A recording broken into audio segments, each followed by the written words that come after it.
এই মুহূৰ্তত মই চেনিমৰা ফেৰীঘাটত উপস্থিত আছো।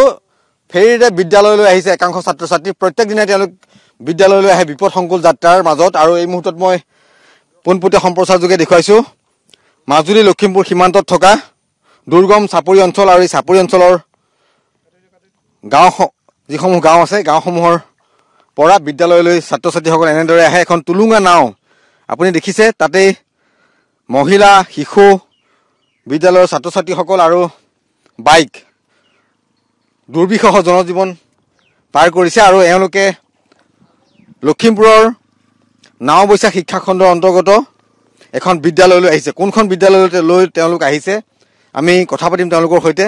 আৰু কোনখন গাঁৱৰ পৰা আহিছে এওঁলোক মাজুলী লখিমপুৰ সীমান্তত থকা চাপৰিৰ মাজত থকা এখন গাঁৱৰ পৰা এওঁলোক আহিছে। আৰু সেইখন গাঁৱৰ পৰা প্ৰত্যেক দিনাই তেওঁলোক বিদ্যালয়লৈ এনেদৰে নাৱত আহে আৰু বিদ্যালয়ৰ পৰা ঘূৰি যায় ঘৰলৈ এইখন নাৱতেই।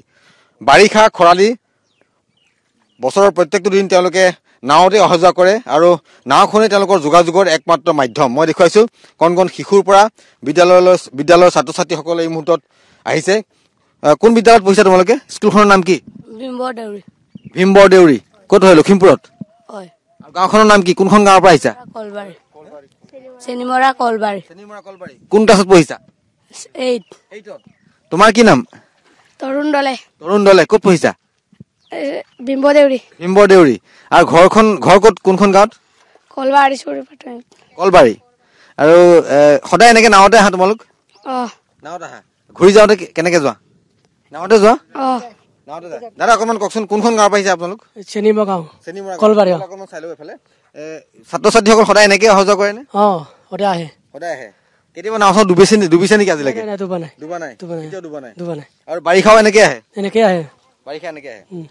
মই দেখুৱাইছো এইসকল ছাত্ৰ ছাত্ৰী যিসকল ছাত্ৰ ছাত্ৰীয়ে নাৱত তেওঁলোকে চাইকেল উঠাই লৈ আৰু চাইকেলখন উঠাই লৈ তেওঁলোকে বিদ্যালয়লৈ আহে। আৰু ইয়াৰ পৰা এই নাও চপাৰ পিছত এই ফেৰীঘাটৰ পৰা তেওঁলোকে আকৌ বিদ্যালয়লৈ প্ৰায় 2 কিলোমিটাৰ 1.5 কিলোমিটাৰ পথ তেওঁলোকে চাইকেল লৈ যাব। আৰু তাৰ পাছত তেওঁলোক যেতিয়া বিদ্যালয় ছুটি হ'ব তেতিয়া তেওঁলোকে ঘূৰি আহি আকৌ 4 বজাত ইয়াৰ পৰা তেওঁলোক ঘৰলৈ ৰাওনা হ'ব। আৰু এয়া হৈছে তেওঁলোকৰ নিয়মীয়া জনজীৱন। দাদা কোনখন গাঁৱৰ পৰা আহিছে? কলবাৰীৰ পৰা। কলবাৰী। লখিমপুৰত পৰে নে মাজুলীত পৰে? লখিমপুৰতে পৰে। লখিমপুৰতে। আৰু এওঁলোক যিখন স্কুলত পঢ়িছে সেইখন স্কুল নাওবৈচা শিক্ষা খণ্ডৰ অন্তৰ্গত হয়নে? হয় তাতে। সদায় এনেকে অহা যোৱা কৰে আৰু। আৰু আহোঁতে চাইকেল লৈ আহে আধা ৰাস্তা চাইকেল লৈ আহে। তাৰপিছত ইয়াৰ পৰা চাইকেল লৈ যাব স্কুলত।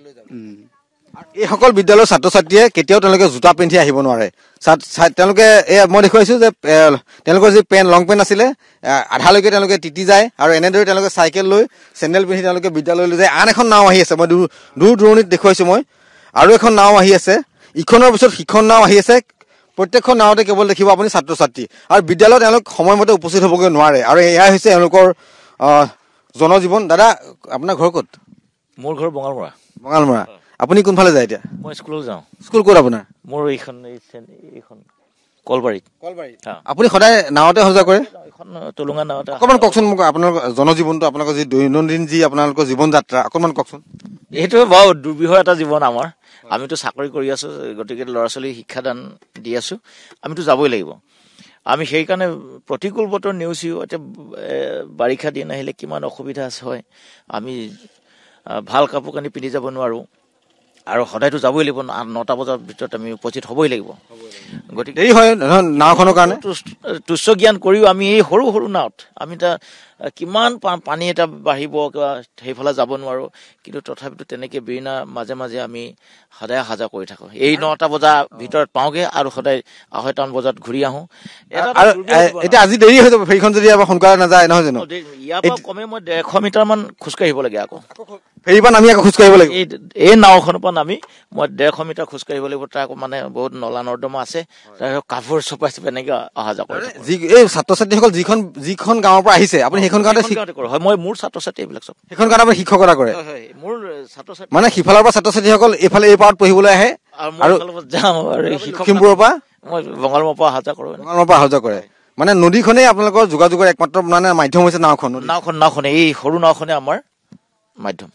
মই দেখুৱাইছো আন এখন নাও আহি আছে। আৰু এনেদৰে তেওঁলোকে প্ৰত্যেক দিনে তেওঁলোকে নিজৰ জীৱন যাত্ৰাত তেওঁলোকে পুৱা আৰম্ভ কৰে ফেৰীৰ যাত্ৰাৰ জৰিয়তে আৰু বিয়লি তেওঁলোকে বিদ্যালয়ৰ পৰা ঘূৰি আহে। এইজন শিক্ষক, মই যিজনৰ সৈতে এইমাত্ৰ কথা পাতিলোঁ, তেওঁ শিক্ষক। তেওঁ বঙালমৰাৰ পৰা তেওঁ চাপৰিৰ মাজত যিখন বিদ্যালয় আছে সেই বিদ্যালয়খনলৈ যাব, নাৱেৰে তেওঁ অহা যোৱা কৰে। আৰু বাৰিষা হওক খৰালি হওক বছৰৰ প্ৰত্যেকটো দিন তেওঁলোকে নাওখনত তেওঁলোকে অহা যোৱা কৰে। হাতত এটা হেলমেট লৈছে এইজন শিক্ষকে। আৰু দূৰণিত যিখন নাও আমি দেখুৱাইছোঁ এই মুহূৰ্তত, সেই নাওখনত ছাত্ৰ ছাত্ৰীসকল আহি আছে। ভৰ বাৰিষা সোৱণশিৰি নদীত ফেনে ফুটুকাৰে বাঢ়িছে আৰু যাৰ বাবে এই মুহূৰ্তত তেওঁলোকে দুৰ্বিষহ জীৱন যাত্ৰাৰে তেওঁলোকে নিজৰ কৰ্মস্থলীলৈ গৈছে। এগৰাকী শিক্ষক, আনহাতে নিজৰ লক্ষ্যত উপনীত হ'বৰ বাবে প্ৰত্যেকগৰাকী ছাত্ৰ ছাত্ৰীয়ে টুলুঙা নাৱেৰে বিপদসংকুল যাত্ৰাৰে তেওঁলোকে নিজৰ পঢ়াশালীলৈ আহিছে।